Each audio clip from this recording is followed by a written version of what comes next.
On the upcoming U.S.-China meetings, we have Christopher Young, who is a senior research fellow with the Institute for National Strategic Studies. Thanks for coming in.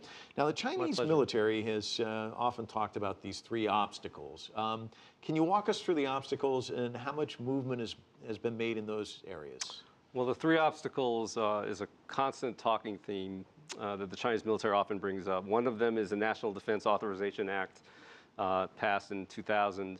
And that involves a yearly report by the Department of Defense to identify issues of concern with regard to China's military.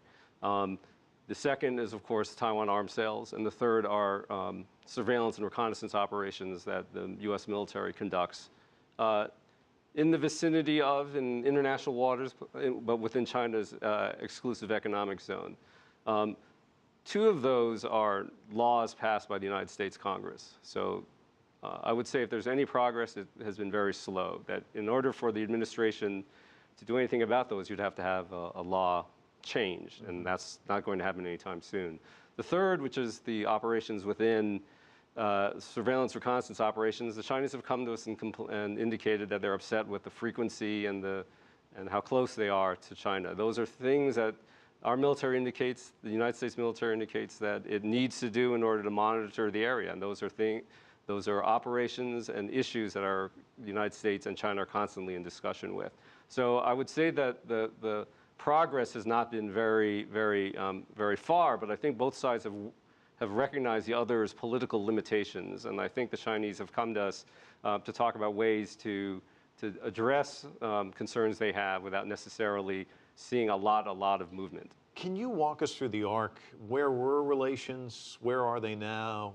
Where would everyone like them to be at some point? Well, at what point would you like me to start to go back? I mean, if you go back, say, to the end of 2010 or the middle of 2010, relations were a little rocky. The United States had made an arms sale announcement, and military-to-military relations had essentially frozen. There were no real interactions between the two militaries. In fact, I was planning a trip as an employee of the Department of Defense. And incidentally, my comments are all my own opinion, not necessarily those of the US government.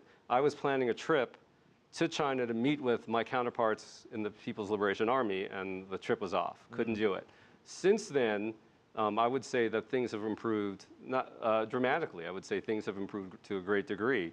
You had Chen Bingde's visit, who's the Chief of General Staff in 2011. You had Tsai Ing-ting, who was the Deputy Chief of Staff, come to visit a year later, September 2012. You had General Liang Guanglia, the former defense minister, come visit, and then the chairman of the Joint Chiefs of Staff, General Dempsey, went to visit in April. So things have gotten better. The United States has extended an invitation to the Chinese to come participate in the RIMPAC exercises. I've personally overseen visits to the United States by Chinese generals there. The PLA National Defense University class comes to visit the United States. We oversee our general officers going to visit China. So things have gone well, I think. So things have improved. How far do we want things to go? I think there's room for lots more improvement.